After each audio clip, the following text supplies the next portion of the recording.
We have a very retro look at a Nokia 5180 IP. This is a digital cell phone for track phone and mobile.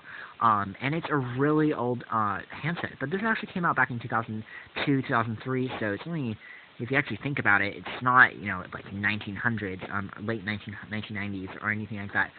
But it's still fairly in the 2000s range, and it's for track phone service. It's also a pay-as-you-go phone, which is pretty unique in that sense and aspect. Now, it's still very old, but you can take a look at how far telephones have evolved. This is a retro look back. At the time, this was probably pretty advanced. It did cost around $80, but it also came with these minutes that you buy. It was like a pay-as-you-go phone with prepaid phones. And we know a lot about those. Basically, it's contract-free, so we don't have to buy like how much money a minute. No, you buy how much money per minute, but you don't have to buy how much money for a month. There's no requirement for you to call how many people to break even with your contract. The phone itself is, of course, pretty old-fashioned, but it's really a Nokia classic because Nokia makes great candy bar simple phones. It has this monochrome display. It's backlit by a green LED. It's a very dot matrix. It's a monochrome again. It's easy to see under direct sunlight. We also have this cobalt blue plastic. It feels really rugged in your hand. Have an up and down button. I did think that Nokia could have fit in a four-way toggle. I didn't really like how there was only two buttons instead of two left and right.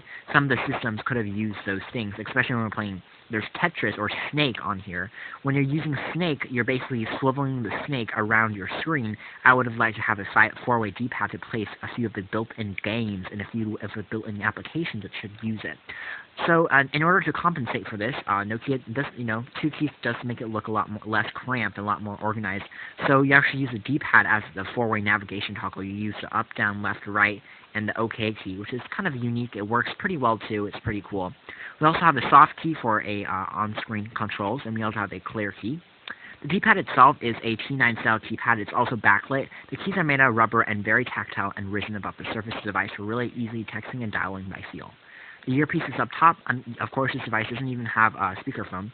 But on the bright side, call quality is really excellent, and reception is also really good. TracFone, of course, is a CDMA carrier, so there's not going to be any SIM card in terms of that. And service is actually pretty good. You can extend it, or you don't actually have to in order to call people. Battery life for this type of monochrome device, even if you call people, text people, and play games and organize their functions, it's surprisingly, kind of like an old-fashioned Symbian OS in here, except it's not. It's a very basic OS for Nokia. Anyways, going back to the fact that this device it's prepaid. It's surprisingly, battery life is surprisingly long because you're not going to do too much with this device in the first place. It lasts you for weeks, an entire week before you have to charge, and that's really good. The call quality is excellent. It's a really nice little device back then, and even today's standards, if carriers are still willing to pick it up as a prepaid device or whatever. On the back, you'll find the battery cover. The battery is actually one piece with the back cover, which is something we don't see anymore much. It has the device information, which is the 5180 IP. This is made in Korea. On the bottom, we did see the charging jack and the headphone adapter, and there's the battery.